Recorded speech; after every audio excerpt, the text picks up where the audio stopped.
Good evening and welcome to KMTV. I'm Graham Stothard. Your top stories this evening. Migrant crisis continues. Policeman sacked after brawl. And the Gills look for a strong start to the season. But first this evening, a migrant from Calais has been arrested and charged after allegedly walking almost the entire length of the Channel Tunnel. The 40-year-old from Sudan was found a short distance away from the British entrance on Tuesday. It's thought he managed to bypass several layers of security to get access to the 31-mile-long tunnel. A Met police officer from Medway who knocked a protester's tooth out with his riot shield has been sacked from the force. Jem Collins has more. Yes, PC Ott worked for the Metropolitan Police in London, but it was here in Medway that he lived, in Mount Road in Rochester. He was on duty for the student tuition fees protest back in the capital in 2010, and that was when he struck a demonstrator with his riot shield as they were trying to leave a kettled area and knocked one of their teeth out. He was jailed for this back in May for 8 months, but today we've now found out he'll also be losing his job after a special hearing upheld allegations of gross misconduct. This is Jem Collins in Rochester for KMTV. A 70-year-old man from Maidstone has been charged after a collision injured a crossing signalman. The crash happened at East Farley crossing in April when a vehicle struck the gate, which in turn hit the railway worker as a train approached. Doug Cadell from Folkestone was knocked to the ground, leaving him unconscious with a severe head wound. Bus users in Walerslade say they've been left stranded in their own homes after cuts to services to and from Chatham. Cecily Snowball has more. It's here in Walerslade where many residents now feel isolated from the rest of Medway.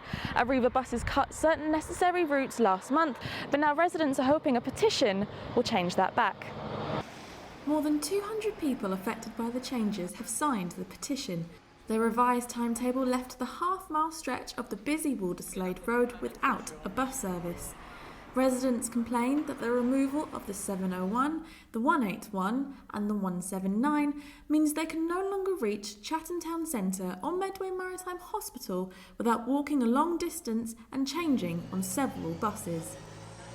It just seems so unfair to everybody. I think that they all feel abandoned and caught between the council and bus company. Yes, it does make me feel isolated. You would think twice about it. Let's be fair.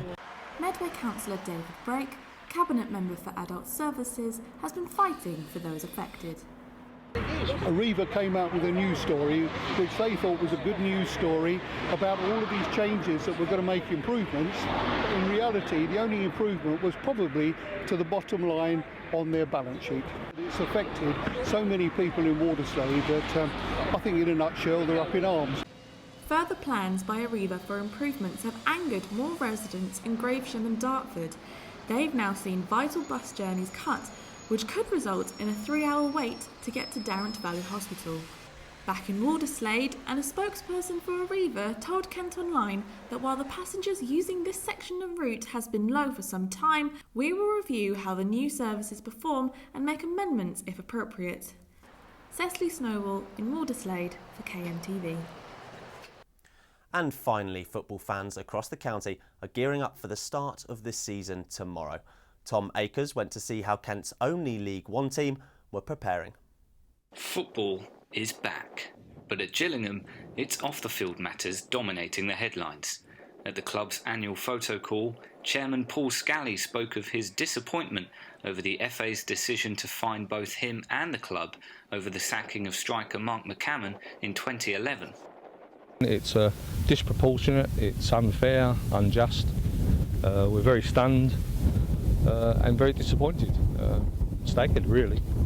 I don't think there's anyone in the world, any football association in the world, has ever fined any individual or club anything like that sort of money for a very dubious victimisation claim. McCammon made over 50 appearances during a 3-year spell here at Priestfield, but filed a case against the club in 2012, alleging that they'd forced him out in a case of racial intolerance. Chairman Scally has promised to fight the FA charge, but wants to focus this weekend to be on the League One opener against Sheffield United. The sun's out, the photo call's done, the players are looking in good shape. Got a small squad, but a very fit squad, very young squad. And yeah, very exciting. I'm looking forward to it very much now. Let's hope we can get our good season off to a good start. Manager Justin Edinburgh is similarly keen to focus on what happens on the pitch. He's made 9 new signings this summer and wants a fast start to the season. Since I've been here, we've done very well against the top teams, or the ones that have been, tipped to do well, and we want to continue that on Saturday. Anyone that comes here knows that they're going to be in for a really tough game. Whoever leaves here with something knows that they've earned it, and that's our approach to the season. Gillingham may take top billing, but there are plenty of other Kent sides in action on the opening day. The standout comes in the Vanarama National League South, where there's a Kent derby between Sutton United and last week's Isthmian Charity Shield winners Maidstone. For all the results as they come in, keep an eye on KentOnline. So be sure to tune into KMTV for all the real football news when the season gets fully underway. But that's it from us this evening. We'll be back from Monday for another week. Don't forget to follow us on Twitter and Facebook. And if you have a great story, then email kmtv@thekmgroup.co.uk. Have a great weekend. Good night.